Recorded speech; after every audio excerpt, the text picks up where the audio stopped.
Cette conférence va porter sur l'éthos universitaire de Newman. Je vais m'appuyer essentiellement sur son traité sur l'éducation, donc l'idée d'université. Alors, il est toujours délicat de traiter de l'éducation en tant qu'objet d'étude, tant celui-ci est au croisement de plusieurs champs disciplinaires, l'histoire, la philosophie, la science, la psychologie, l'anthropologie. Quel statut accorder alors à l'éducation si elle implique a priori des questionnements de différentes natures? Cette question est d'autant plus pesante lorsque l'on sait que l'éducation n'avait pas encore sa place en tant qu'objet disciplinaire et objet de recherche dans les universités au XIXe siècle. En Grande-Bretagne, les figures les plus imminentes de la vie intellectuelle se sont enquis de cette question et ont apporté un éclairage particulier en fonction de leur tournure d'esprit, mais aussi en fonction de leur domaine d'investigation.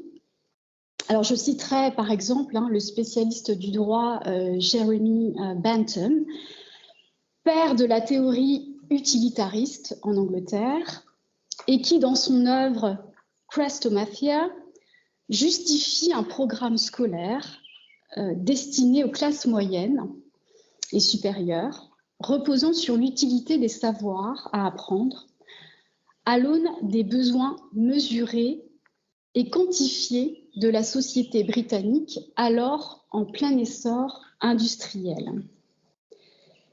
La finalité ultime du projet scolaire de Bentham est alors de former des agents économiques au service des nécessités de la société victorienne. Un autre exemple, l'homme politique Robert Peel, futur Premier ministre dans les années 1840, conservateur mais aussi fortement inspiré par la pensée utilitariste et libérale, prête à l'éducation une fonction socialisante mais aussi morale, en arguant que le savoir s'apparenterait à une forme de plaisir intellectuel qui aurait le mérite d'apaiser l'esprit mais aussi l'âme des classes les plus fragilisées économiquement parlant. En proie aussi souvent aux vices de la société, je pense notamment à l'alcoolisme, la prostitution, les jeux d'argent. En somme, Robert Peel accorde à l'éducation une fonction de pacification de la société.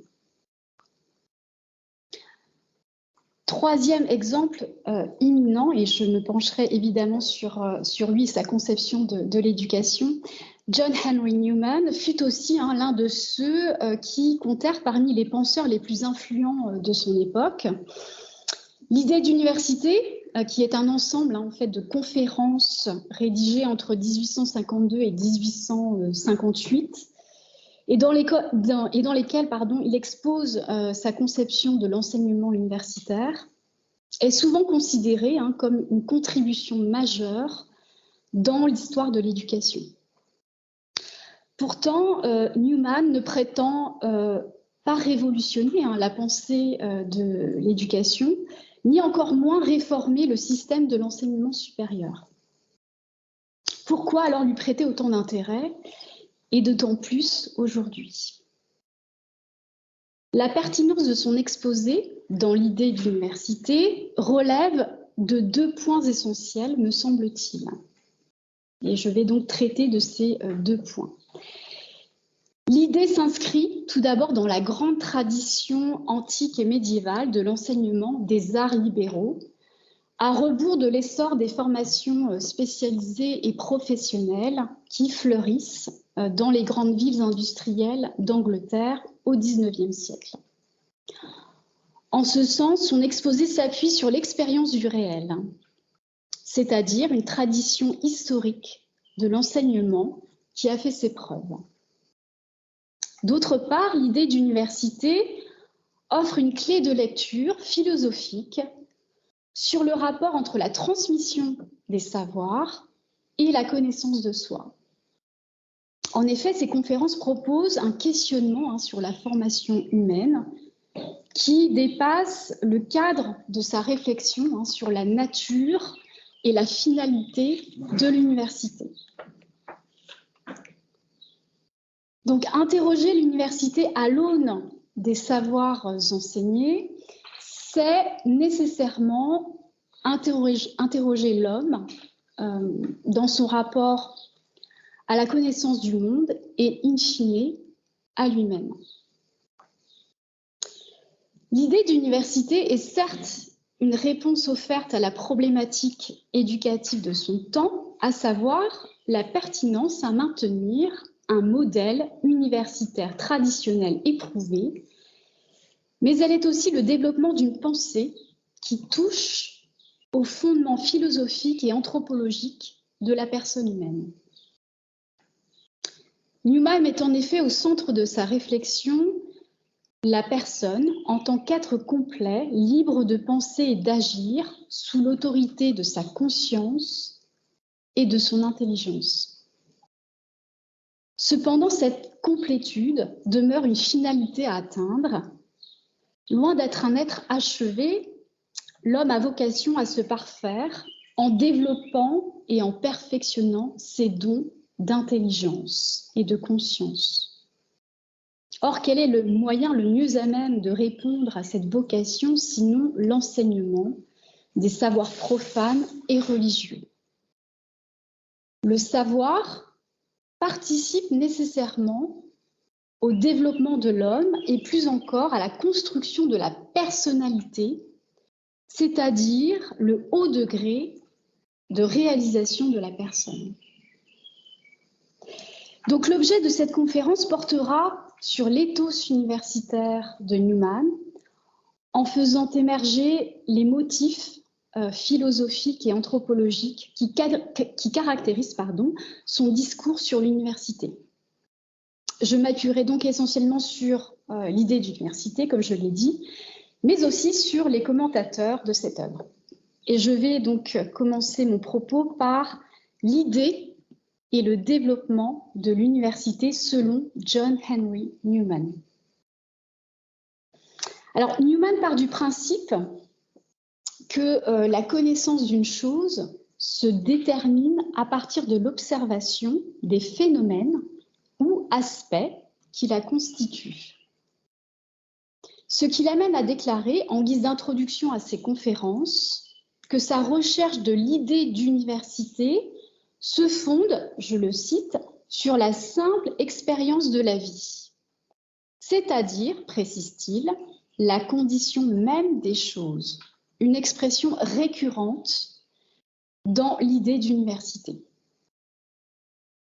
Alors, Newman entendait par cours naturel des choses, les choses comme elles se présentaient à nous, les choses comme elles s'étaient montrées historiquement. La nature d'une chose ne relève pas de l'essence métaphysique, mais en accord avec son épistémologie empiriste, la somme totale et structurelle des caractéristiques selon laquelle apparaît généralement une chose dont nous faisons l'expérience. Et là, je cite le propos de Walgrave. Donc l'idée au sens plumanien du terme n'est en rien l'essence purement intelligible des choses, telle que la philosophie platonicienne l'envisageait, mais c'est par le prisme de l'expérience humaine et de nos jugements tirés de notre observation des phénomènes récurrents et constants dans l'histoire que nous pouvons établir la nature d'une chose. Son observation du développement historique des universités lui fait dire que l'idée d'université est intrinsèquement liée à un ensemble de principes et de valeurs éducatives qui semblent avoir été partagés de façon constante et récurrente par des générations successives. Et je le cite encore, il nous dit « Une génération en forme une autre, et la génération présente ne cesse d'agir et de réagir sur elle-même en chacun de ses membres. Donc Newman inscrit ici l'idée d'université, non pas dans le temps historique, entendu comme une succession d'événements juxtaposés, les uns à la suite des autres, mais dans la durée historique, c'est-à-dire dans le développement continu d'événements qui se génèrent les uns à la suite des autres. Il distingue ainsi d'un côté l'idée en tant que type et de l'autre le développement en tant qu'expression des différentes formes de ce même type.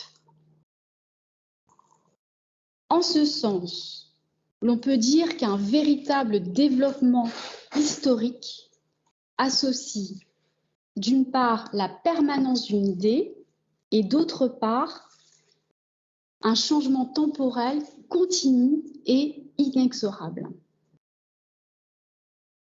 Newman soutient ainsi que la validité du type université était présente dès l'origine de l'enseignement, malgré les multiples apparences que ce type a revêtues au cours de l'histoire. Donc l'université finalement s'est développée à partir d'écoles, de collèges ou d'établissements monastiques, et quoique différente de tous, l'université n'a guère été que leur conséquence et achèvement naturel.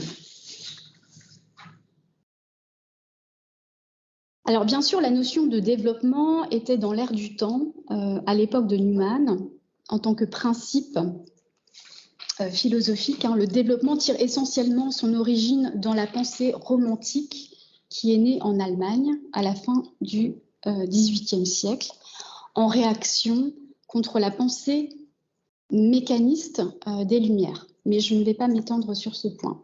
Je vais continuer donc sur le développement newmanien. Donc j'y reviens. Le développement ou la permanence dans le changement garantissait finalement la permanence de la vérité et l'évolution organique et naturelle des choses. Alors en Angleterre, c'est particulièrement la pensée romantique de Coleridge, pensée d'inspiration germanique, qui finalement sublima la conception organique du processus de développement. D'ailleurs, Newman, alors à Oxford en 1835, avait rédigé une note le 29 mars sur ses lectures de Coleridge.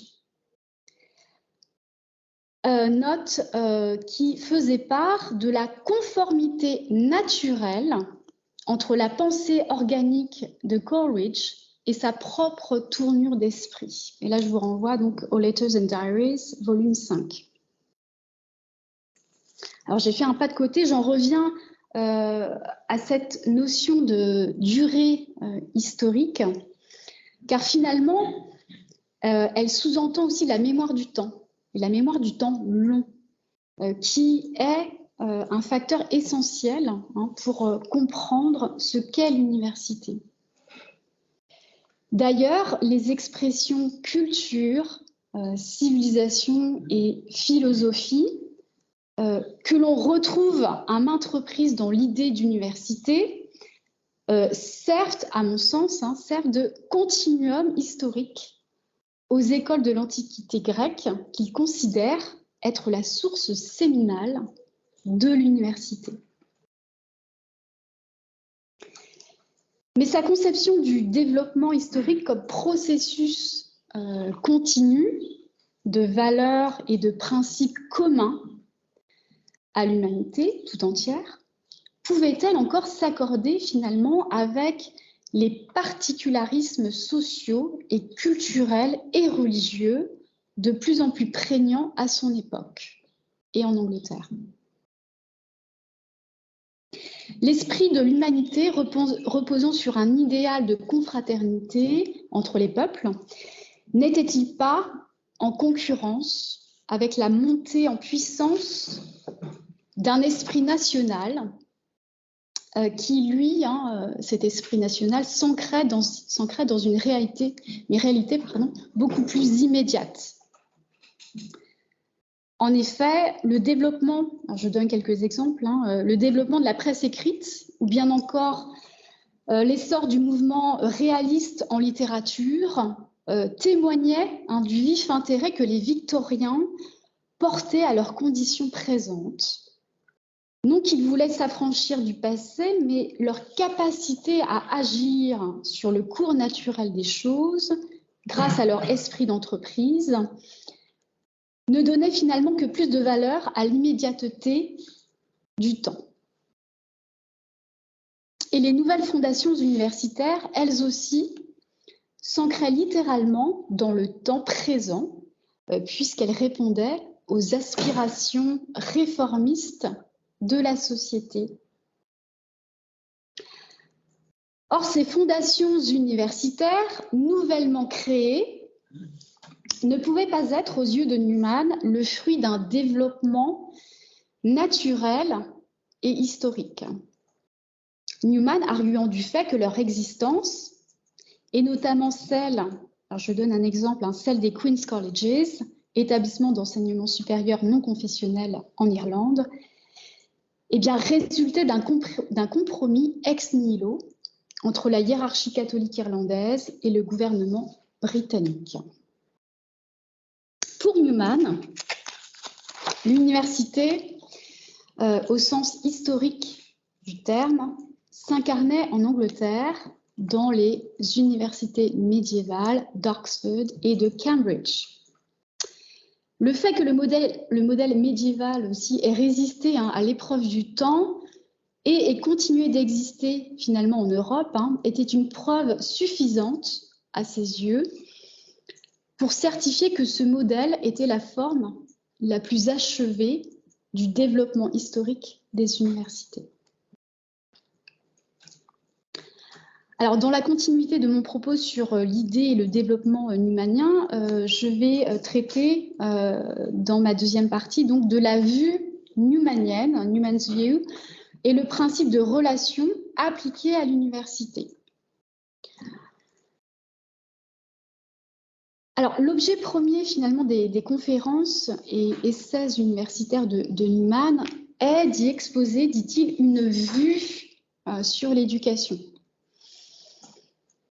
Alors, qu'est-ce que ça veut dire au sens newmanien du terme? Avoir une vue, c'est être en mesure de saisir intellectuellement tous les aspects constitutifs d'une idée. Car, affirme-t-il, je le cite, l'idée qui représente un objet réel ou supposé tel s'étend à la somme de ses aspects possibles, quelle que soit leur variété dans les consciences individuelles. Newman déclare s'appuyer sur la sagesse humaine et l'exercice de la raison, principes qui lui permettent d'adopter, selon lui, une posture philosophique qui puisse dépasser les premiers principes et les jugements a priori. Alors, je ferai ici à nouveau un pas de côté pour parler des mécanismes sous-jacents à son mode de pensée. Son journal philosophique, publié en 1859, nous éclaire précisément sur sa tournure d'esprit et nous offre une clé de lecture supplémentaire sur l'idée d'université. La raison humaine nous permet, déclare-t-il, de structurer et de hiérarchiser la réalité suivant trois grands ordres: l'unité, la totalité et les parties. D'après Newman, l'unité viendrait en premier dans l'ordre de la pensée humaine. Elle serait le principe premier qui commande notre perception des choses avant même que nous appréhendions les différents aspects qui les composent. Et je me permets à nouveau de le citer. Newman déclare donc dans son journal philosophique, « Dans le domaine de la connaissance, on commence par l'ensemble et non les parties. On perçoit par exemple les hommes, chacun individuellement, dans son intégralité. Puis on sépare en morceaux, ou bien on prend chaque aspect de cet objet vague et général qui se trouve devant nous. L'idée d'unité est antérieure, dans l'ordre de la pensée, à l'idée d'ensemble ou de totalité, l'idée d'ensemble à celle de partie. » Alors cette vision du tout s'exprime dans l'idée d'université par la formule « avoir une vue ». La vue, en tant qu'activité sensorielle, ne suffit pas à percevoir les choses telles qu'elles sont réellement. C'est la vue de l'esprit qui permet de saisir ou d'appréhender les corrélations qui se jouent entre les choses et donc entre les savoirs. J'y reviendrai. La réalité revêt une dimension supérieure aux yeux de Newman. Bien plus qu'un phénomène sensible, elle est transcendée en un organisme vivant à mesure que l'esprit humain appréhende et saisit la totalité de ces aspects. Alors, Newman nous propose en ce sens un modèle d'explication pour comprendre le monde.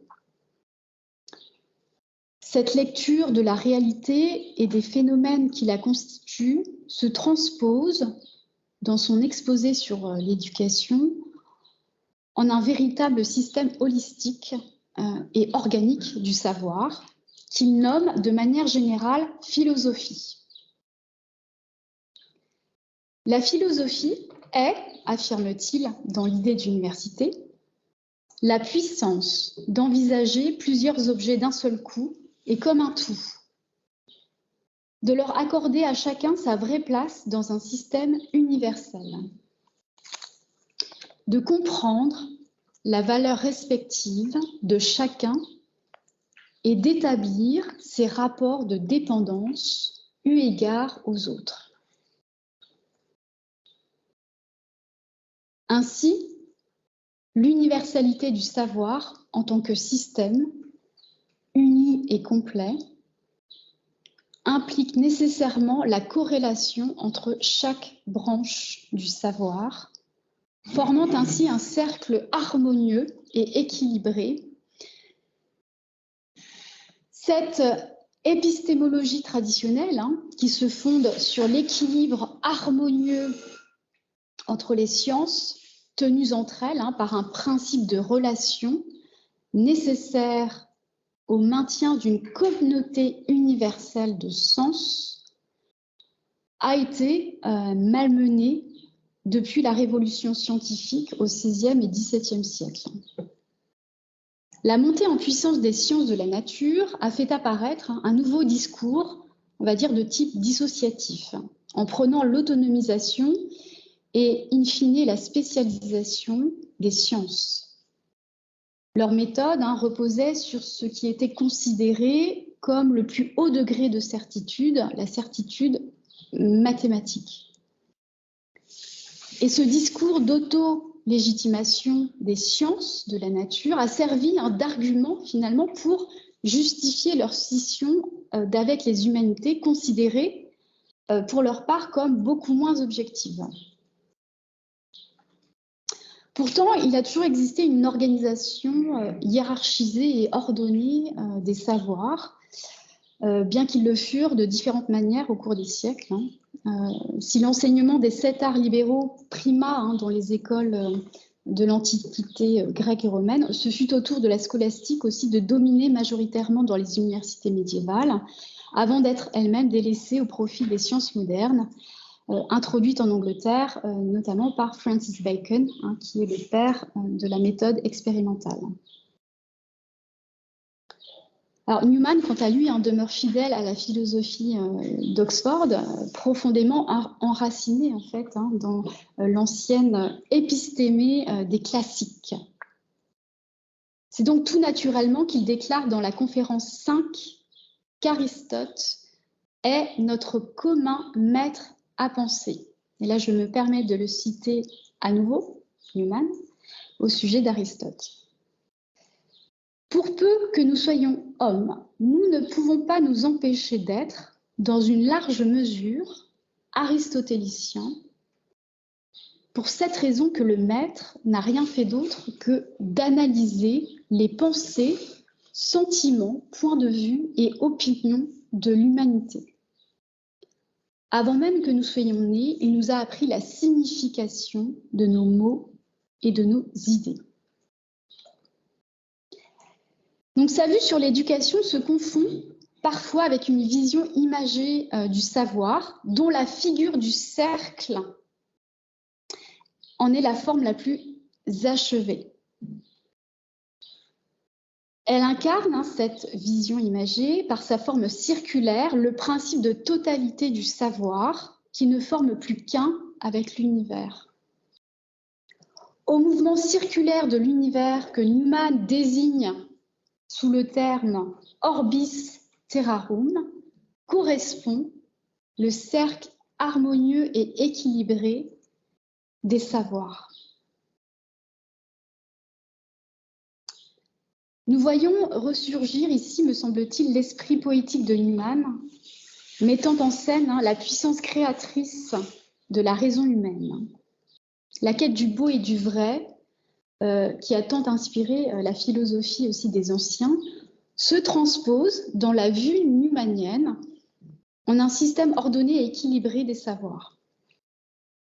La rhétorique newmanienne, par son réseau d'images et son style aussi hyperbolique, se fait véritablement l'écho de son idéal d'éducation, au point qu'il tend, à certains égards, à réduire la réalité à un face-à-face entre un ordre cosmique harmonieux, l'orbis terrarum, et une confusion chaotique discordante qui serait donc l'Angleterre industrialisée avec ses nouvelles fondations universitaires créées ex nihilo. Alors je m'arrêterai sur ce point et je vais passer à ma troisième partie. J'aimerais traiter de cette orbis terrarum et plus particulièrement donc de la culture et de la foi au service de la formation humaine. Donc ce sera l'objet de la troisième partie. Alors dans l'idée, Newman dresse un rapport, on va dire, dialectique entre la culture humaine et la foi religieuse. Quel que soit le visage qu'elle peut prendre, la culture a été parfois une alliée de circonstances et parfois un défi aussi à relever pour l'Église. Si Newman envisage le monde et l'Église comme deux entités globales, irréductibles dans leur existence et leur signification, il soutient l'idée que la civilisation et le christianisme se sont rejoints dans un même orbis terrarum. Je me permets de le citer à ce sujet. Il nous dit « C'est dans l'ensemble, sur ce même orbis terrarum, où s'est développée la civilisation, que se sont aussi développées cette société, ce système d'ordre surnaturel que notre Créateur nous a donné et dont lui-même est la source. De même que l'ère de la civilisation a varié au cours des âges, tout en restant identique dans l'ensemble, de la même manière, le christianisme s'est retrouvé en partie à l'extérieur de la civilisation et la civilisation en partie à l'extérieur du christianisme. Mais dans l'ensemble, ces deux mondes ont occupé un seul et unique orbis terrarum. Alors Newman interroge le concept de culture à l'aune de cet orbis terrarum pour témoigner de son œuvre dans et sur l'humanité.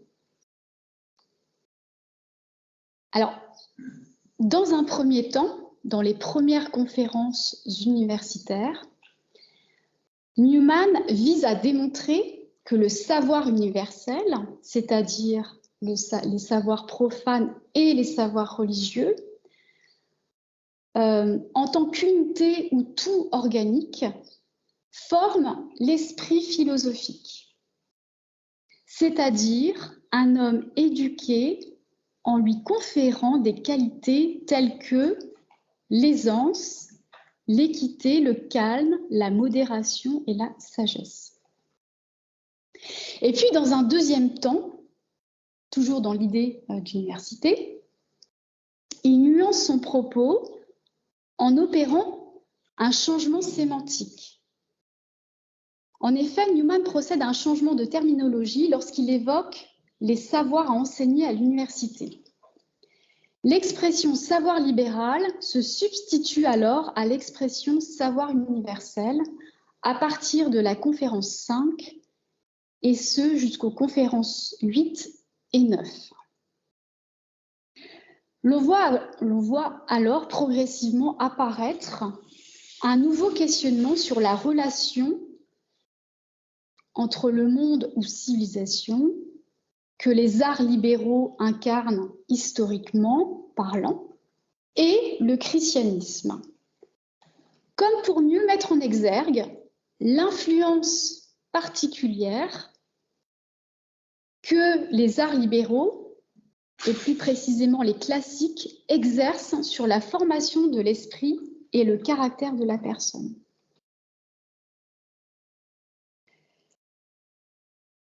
Et donc j'aimerais m'attarder sur l'influence des classiques sur la formation de l'esprit.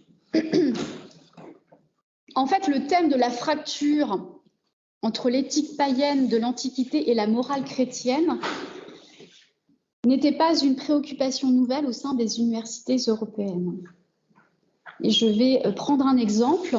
En France, l'abbé Jean-Joseph Gaume s'en inquiétait déjà en 1835 dans son ouvrage « Du catholicisme dans l'éducation ou l'unique moyen de sauver la science et la société ». Mais c'est particulièrement en l'année 1851 qu'il marqua les esprits par la controverse qu'il suscita avec sa dernière publication, Le ver rongeur des sociétés modernes ou le paganisme dans l'éducation.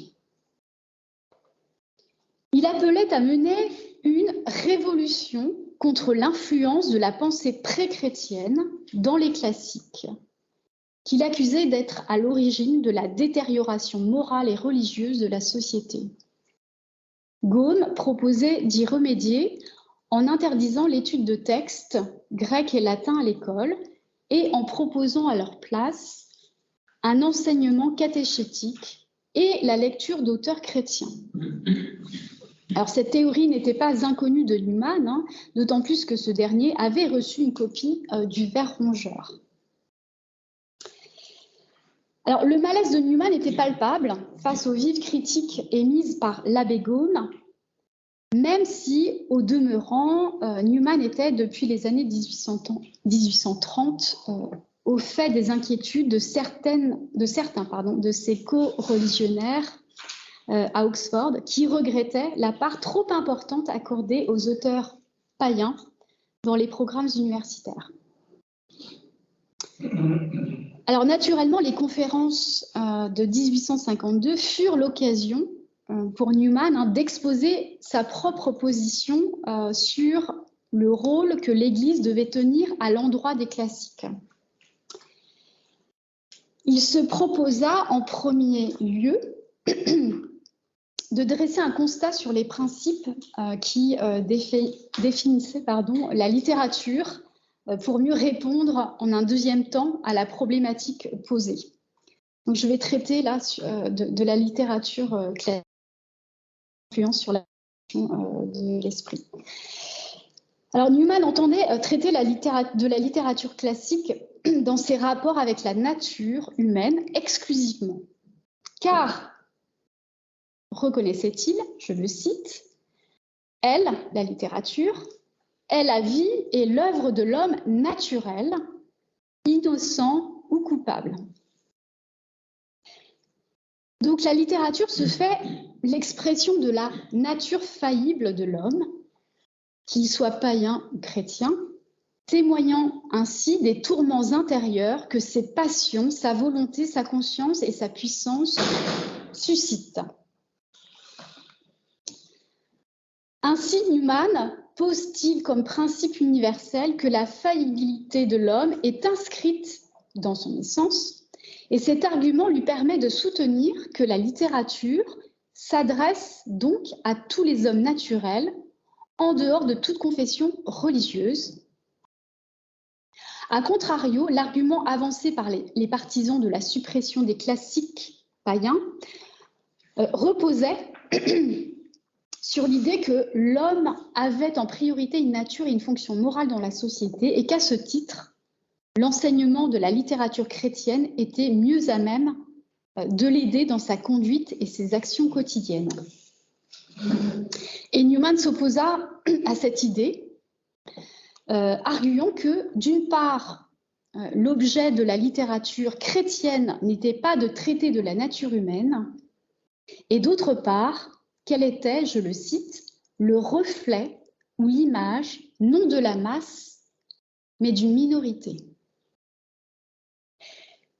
Donc, si la littérature était l'œuvre de l'humanité comme le concevait Newman, elle se devait de raconter une expérience humaine commune à l'ensemble des hommes afin de les préparer à la vie terrestre et profane qui les attendait.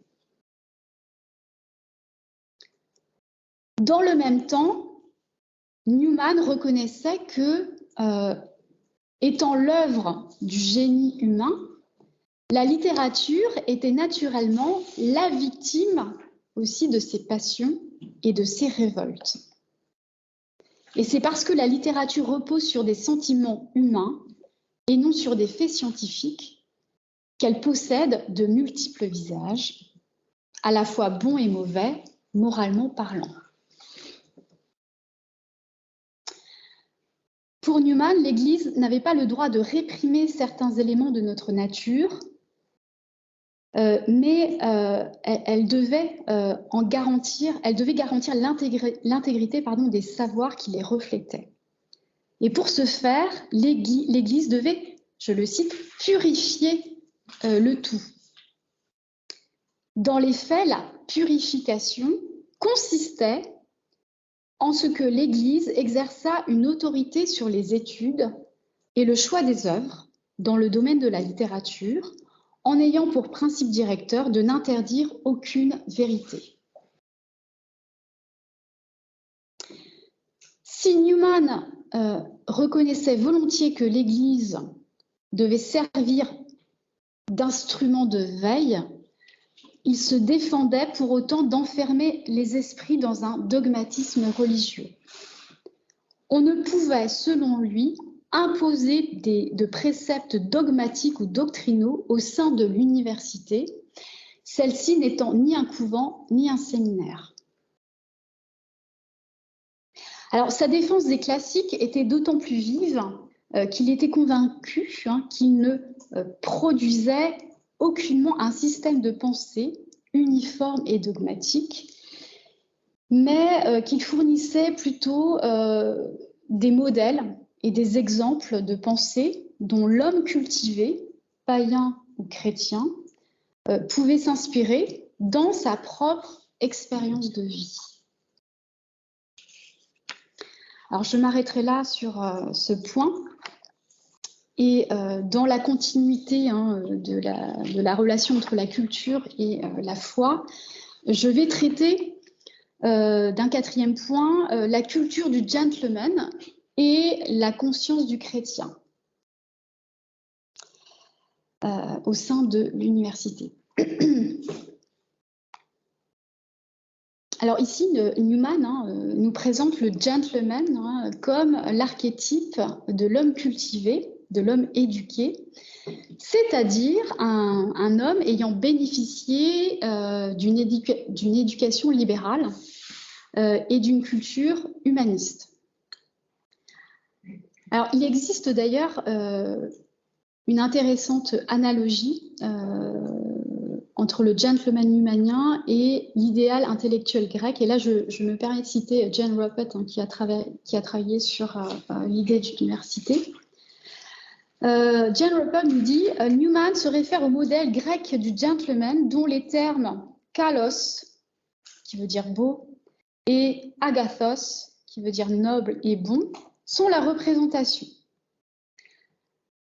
Kalokagathia, ou gentleman, en était venu à se référer non pas au rang social de la personne, mais plutôt à la catégorie des esprits spéculatifs et imaginatifs qui allaient faire des Athéniens les éducateurs et les civilisateurs, non pas seulement de la Grèce, mais de l'Europe tout entière. Alors, en ce sens, Newman précisa à plusieurs reprises dans l'idée d'université que le gentleman était, je le cite, de nos jours la création non pas du christianisme, mais celle de la civilisation. En insistant sur le fait que l'éducation libérale ne fait ni le chrétien ni le catholique, mais le gentleman. Newman souhaitait ainsi dénoncer l'idée répandue selon laquelle le savoir fondait la morale. Que l'éducation soit un organon de la vertu intellectuelle et morale de l'individu et plus largement de la société était une doctrine qui dominait à son époque. Je citerai à nouveau Robert Peel, je citerai également Lord Brougham, qui fut un député Whig, tendance libérale donc. Donc ces deux personnes, entre autres, voyaient en l'éducation un remède salvateur contre les passions de l'homme et la dégradation de la dignité humaine. Robert Peel n'avait d'ailleurs pas hésité lors de son discours d'inauguration d'une bibliothèque, alors c'était la bibliothèque de Tamworth, à encourager ses concitoyens à s'élever intellectuellement et moralement par une lecture assidue d'ouvrages aussi bien littéraires que scientifiques, comme si ces lectures récréatives pouvaient engendrer un comportement chrétien. Pour signifier son désaccord avec Peel, Newman avait entrepris de rédiger, alors anonymement à l'époque, puis sous un nom d'emprunt, Catholicus, une série de 7 lettres adressées à l'éditeur du Times entre le 5 et le 27 février 1841, regroupées donc sous le titre The Tamworth Reading Room. Ces lettres exposaient en fait la thèse de Newman selon laquelle l'éducation ne pouvait en aucun cas se substituer à la religion, du fait que la première avait pour objet la formation de l'esprit et la deuxième la formation du cœur. Et Newman, bien sûr, demeura fidèle à ses convictions lorsqu'il rédigea ses conférences universitaires en 1852. Je le cite à nouveau dans l'idée. Donc, il nous dit « Le savoir est une chose, la vertu en est une autre. Le bon sens n'est pas la conscience, le raffinement n'est pas l'humilité, la largeur ou la justesse de vue n'est pas la foi. C'est une bonne chose d'être un gentleman, c'en est une d'avoir l'esprit cultivé, le goût délicat, un cœur franc, équitable, impartial, d'adopter dans la conduite de sa vie un comportement noble et courtois. De telles qualités sont connaturelles à qui possède un vaste savoir. Elles sont l'objectif même que poursuit l'université. Mais par ailleurs, je le répète, ces qualités ne sont pas une garantie de sainteté, pas même de droiture de conscience, nous dit-il. En ce sens, Newman faisait une nette distinction entre les valeurs chrétiennes et les valeurs de ce qu'il nommait la religion de la civilisation ou la religion de la philosophie. Il emploie les deux expressions dans l'idée d'université. Alors, après avoir célébré finalement la figure du philosophe comme l'incarnation de la perfection culturelle et intellectuelle, Newman remettait en question son humanisme et sa morale séculière à l'aune du dogme chrétien.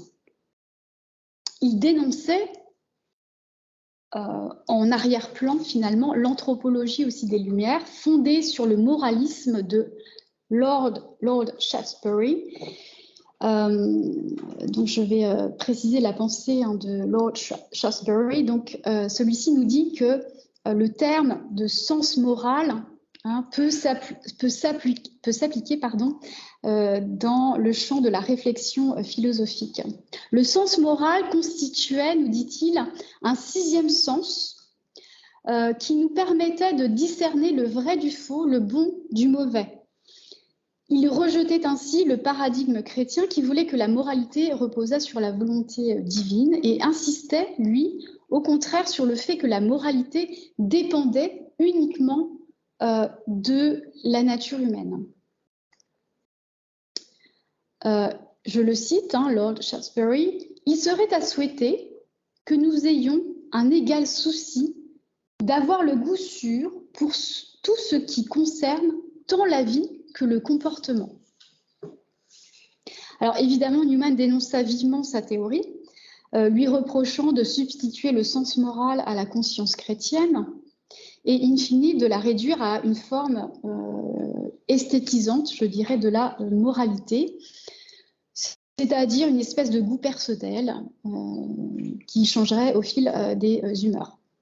Newman nous dit « La vertu, par conséquent, n'étant plus qu'une des catégories du beau, le principe qui réglera la vertu ne sera plus la conscience, mais le goût. » Alors, ce code éthique, fondé sur l'ordre du goût, était, selon Newman, une contrefaçon intellectuelle de l'authentique religion. Cette religion philosophique pouvait en effet aisément se confondre avec le christianisme, tant elle produisait, nous dit-il, des valeurs similaires. Et là, je le cite à nouveau, Newman. « Il semblerait que le monde produise dans ses écoles des copies vivantes du modèle chrétien de saint Paul. » En somme, cette nouvelle religion, en ce qu'elle se fondait sur l'individu et non sur l'autorité divine, substituait le paraître à l'être. Et bien sûr, Newman entendait démontrer que la civilisation et sa culture, la culture qu'elle engendrait, lorsqu'elle revêtait un caractère purement intellectualiste, pouvait produire une figure finalement très mondaine, au raffinement presque maniéré. Et en ce sens, l'homme civilisé pouvait se réduire à l'homme de civilité. Si le gentleman est l'expression du perfectionnement intellectuel et culturel selon la conception newmanienne de l'éducation, il n'en demeure pas moins que d'un point de vue, on va dire, ontologique, il demeure un être incomplet. Il demeure une figure inachevée, comparée au modèle authentiquement chrétien. On lit à ce propos, je cite encore Newman à propos de la figure du gentleman, cette perfection de l'intelligence qui est le fruit de l'éducation et son beau idéal et qui est à accorder aux individus selon leurs capacités respectives et la vision claire, calme et juste et la compréhension de toute chose pour autant que l'esprit fini, puisse les saisir, chacune à sa place, avec ses modalités particulières. Elle est presque prophétique par la suite de ses connaissances historiques. Elle arrive presque à pénétrer le cœur de l'homme du fait de sa connaissance de la nature humaine. Elle possède presque une charité surnaturelle en conséquence de sa libération de toute mesquinerie et de tout préjugé. Elle jouit presque du repos qu'apporte la foi, puisque rien ne peut l'étonner. Elle possède presque la beauté et l'harmonie de la contemplation céleste, si intime est sa connaissance de l'ordre éternel des choses et de la musique des sphères. Petit clin d'œil à Shakespeare. À l'époque des sermons paroissiaux,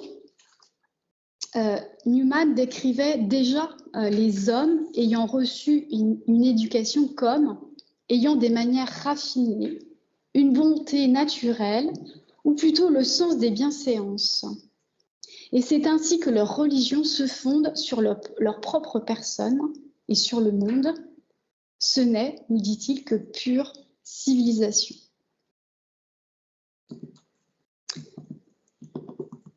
Alors, j'ai presque fini cette conférence. J'aimerais terminer sur 2 points. Donc je vais traiter de la partie 5 qui va aborder donc le processus. Alors, je vais garder le terme anglais, en fait. Le processus de cultivation of the mind, donc la culture de l'esprit, ou la culture de l'intériorité.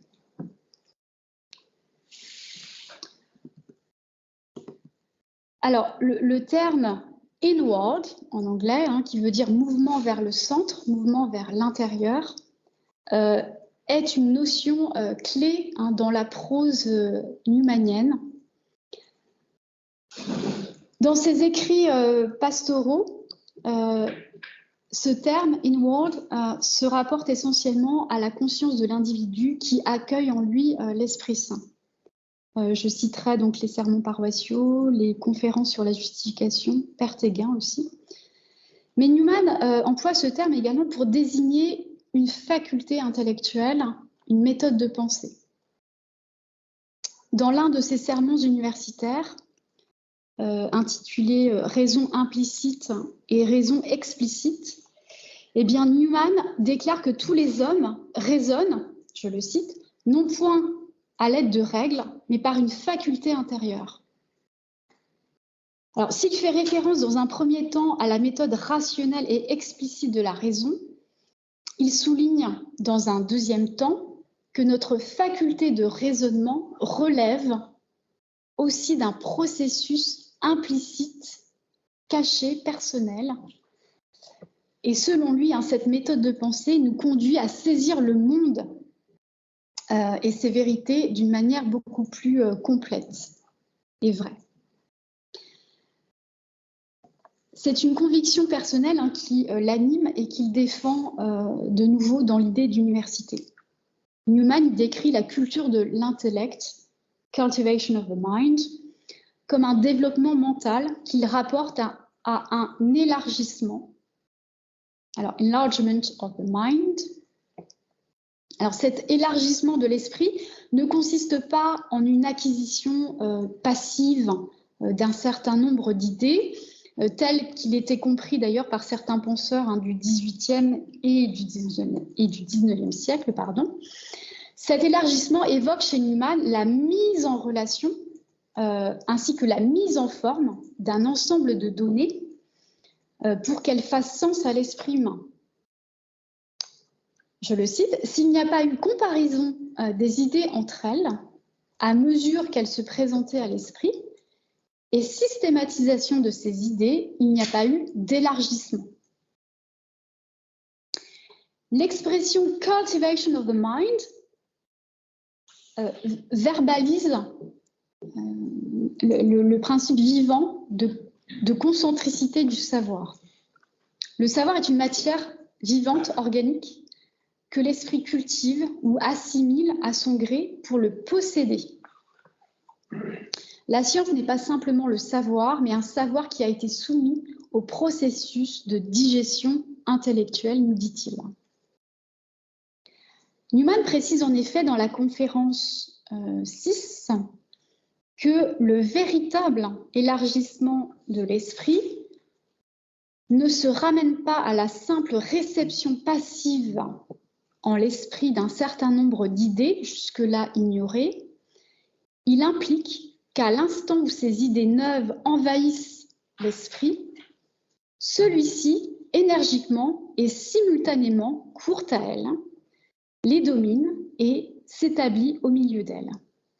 il suppose que, après l'avoir avalé, nous avons digéré ce qui a été introduit dans le contenu antérieur de notre réflexion. Il ajoute en guise de conclusion, il n'y a véritablement élargissement de l'esprit que lorsqu'il y a cette puissance d'envisager plusieurs objets d'un seul coup et comme un tout, de leur accorder à chacun sa vraie place dans un système universel, de comprendre la valeur respective d'un chacun et d'établir ses rapports de dépendance eu égard aux autres. C'est ainsi que se constitue, dans une intelligence donnée, ce type de savoir universel et qui représente pour elle un perfectionnement. Alors, la culture, au sens humanien du terme, se conçoit donc comme un processus de développement de nos dispositions naturelles en vue de leur perfectionnement. Elle est l'instrument par lequel la personne, en tant qu'être intellectuel et moral, parvient à un degré de réalisation élevé, c'est-à-dire qu'elle acquiert une personnalité. Le désir de s'accomplir, le désir de transcender ce dont la nature nous a pourvu en termes de qualités intellectuelles, affectives, psychologiques, prend forme dans l'exercice même de ces dons que l'on nomme éducation ou culture, cultivation.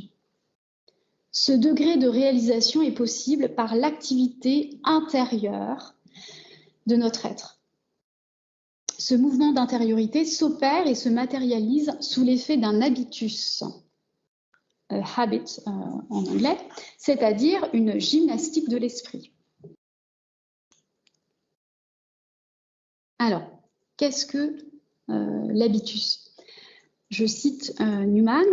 Alors, celle-ci, c'est-à-dire notre nature, donc celle-ci, différente en nous de ce qu'elle est dans les créatures inférieures, n'atteint pas d'un coup la perfection qui lui est propre. Elle a besoin pour cela d'instruments et de secours extérieurs. Et voilà pourquoi le savoir a de la valeur en raison de ce que sa seule présence opère en nous pour notre plus grand bien sous la forme d'un simple habitus, même s'il ne sert à rien d'autre, ni n'est mis à contribution en vue de l'obtention d'aucune fin immédiate. La notion d'habitus renvoie à l'origine à l'exis aristotélicienne, c'est-à-dire, d'un point de vue éthique, à une disposition acquise, à une manière d'être. La scolastique médiévale étoffe cette première définition. L'habitus se rapporte alors à une qualité intellectuelle qui permet l'acquisition ou la mise en exercice d'un savoir.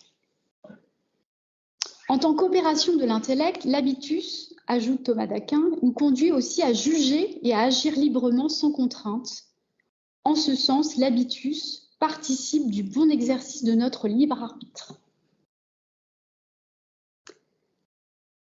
Alors, avec Thomas d'Aquin, la personne devient une totalité individuelle, libre de choisir et d'agir selon sa raison et son jugement. L'habitus est donc un concept opératoire, puisqu'il met en perspective le rapport entre avoir et être, entre notre acquisition, appropriation des connaissances et notre manière d'être, notre personnalité.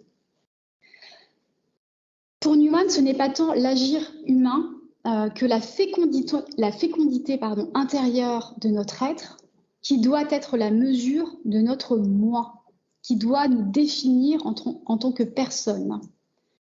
Notre intériorité se nourrit de l'ensemble des valeurs et des savoirs qui traversent notre existence.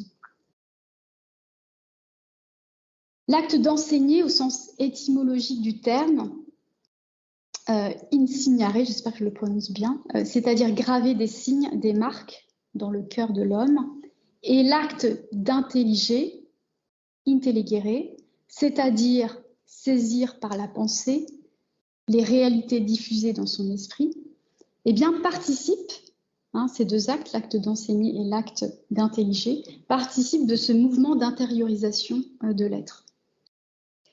Et le thème de l'intériorité traverse son traité sur l'éducation, l'idée d'université, grâce aussi à un réseau d'images suggérant le développement intérieur, la fécondité intérieure de l'homme. Les expressions donc cultivation, enlargement, illuminative reason participent, me semble-t-il, du mouvement d'éducation dans son sens le plus noble, c'est-à-dire l'élévation de la personne humaine.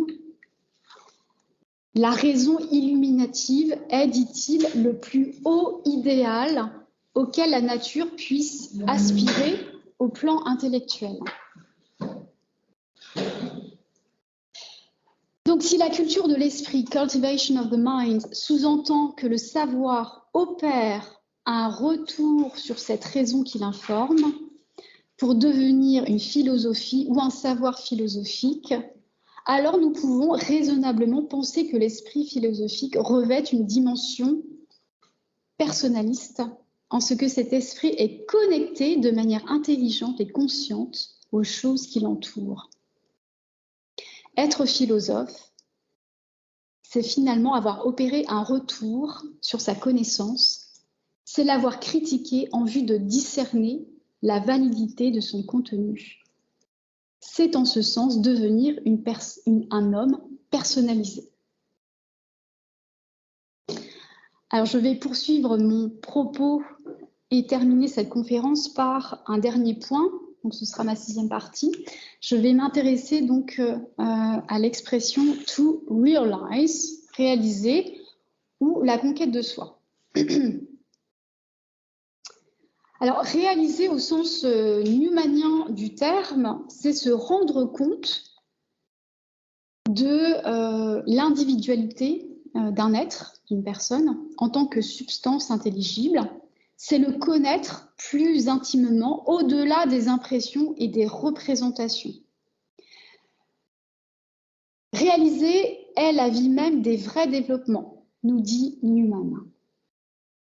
Le processus de réalisation ou d'individuation de l'homme se conçoit comme un authentique développement de sa personne. La possession de son être n'est pas une donnée, mais une conquête qui lui est assignée.